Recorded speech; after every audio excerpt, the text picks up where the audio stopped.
Hi everyone, welcome back to another video from Tech Basics. In this video, we will be learning how to delete your Wish account. If you are done with Wish platform and you'd like to delete your account permanently, then make sure you watch the video till the end. First of all, open the Wish app from your app drawer and make sure to sign in to the account you are trying to delete. Now from the main homepage, tap on Menu at the bottom right. From the menu option, go ahead and tap on the gear button at the upper right corner, right next to your name. Now select the Account Settings option from the Settings menu. Tap on Permanently Delete Account and Data on the next page. Now click on Yes, Delete Account, and remember that deleting your Wish account is permanent and it cannot be reversed. All the account and order information will be erased after you proceed with the deletion.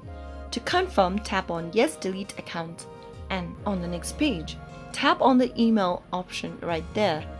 And you will now need to verify your email.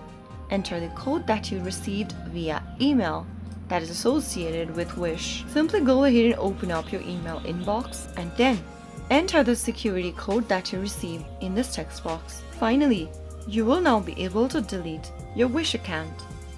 So that's how it's easily done. If you found the video to be helpful, go ahead and give us a thumbs up. Don't forget to subscribe to our channel by hitting the subscribe button. Press the bell icon so that you'll never miss another upcoming upload from us. I will be back again in the next episode. Thanks for watching.